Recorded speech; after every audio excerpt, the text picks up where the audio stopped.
Pamilyar ka ba sa water hyacinth? At alam mo bang pwede itong gawing uling? Magandang araw! Ako nga pala si Riza.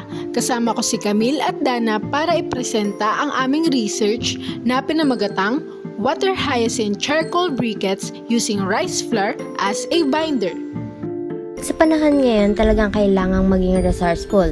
Isa ang water hyacinth sa mga unwanted aquatic plant na nakilala dahil sa mabilis na pagdami nito sa ating mga lawa. Sa pag-aaral na ito, sisiyasatin namin ang mga posibilidad ng paggamit nito bilang isang alternatibo sa paggawa ng charcoal briquette. Nakatuon ang aming pag-aaral sa paghahambing ng commercial charcoal briquettes at water hyacinth charcoal briquettes. Gamit ang rice flour bilang binder, ito ay aming kinasangkapan ng iba't ibang porsyento kabilang ang 25%, 50% at 75%. At narito ang aming statement of the problem. Ang mga tanong na inyong nakikita at nababasa ay ang mga tanong na masasagot sa pag-aaral na ito. Mayroon kaming 3 katanungan at iyan ang aming aalamin sa aming research. For flowchart methodology in data gathering, we have 7 steps. The first one is gathering and preparation of water hyacinth, to be followed by drying, carbonization or burning of hyacinth, molding of briquettes, drying of briquettes, testing of the prototypes, and lastly, the data gathering.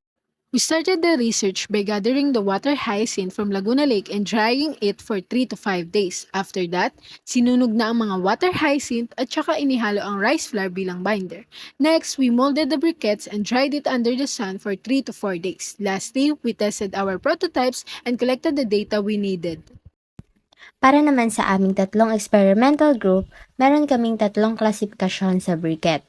25%, 50% at 75% of rice flour binder ang ginamit dito. Para naman sa aming control group, gumamit kami ng commercial briquette na makikita at mabibili sa mga tindahan. For our qualitative analysis, I have observed that experimental group 1 is color black on the outside, has semi-rough texture, has light gray ash, is easily broken or fragile, and has heat that is strong but it dissipates quite quickly. Let's move on with the experimental group 2. Here, I have observed that it has a dark color or black, has a dull gray, almost white ash color. The heat in the center of the briquette is higher compared to the side.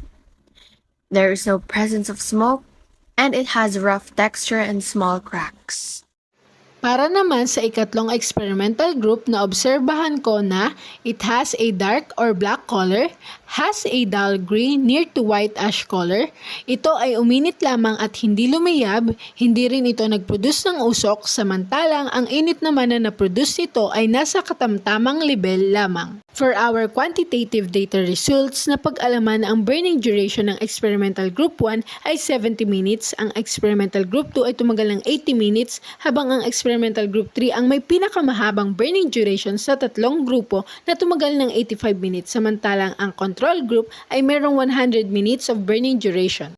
Tapos matest ang commercial briquette bilang control group at ang water hyacinth briquettes composed with 25%, 50%, and 75% rice flour binder. It resulted to have the maximum ignition time of 15 minutes. The water hyacinth charcoal briquettes with 75% binder has the least ash percentage among the other 2 experimental groups.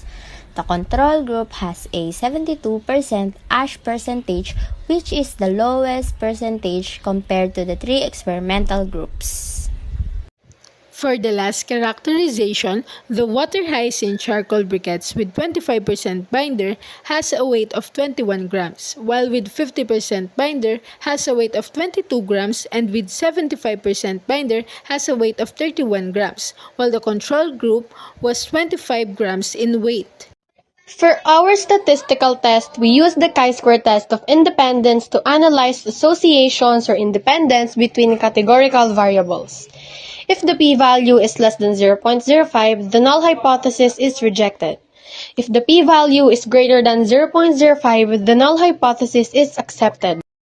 After conducting the chi-square test, we have come up with the overall statistical results of experimental groups. Our 3 experimental groups obtained the following results for these 4 parameters, which results for the researchers to accept null hypothesis and reject alternative hypothesis. To summarize, it was discovered that varying the percentage composition of rice flour binder does not significantly impact the quality of briquettes, indicating that there is no ideal percentage composition of the binder.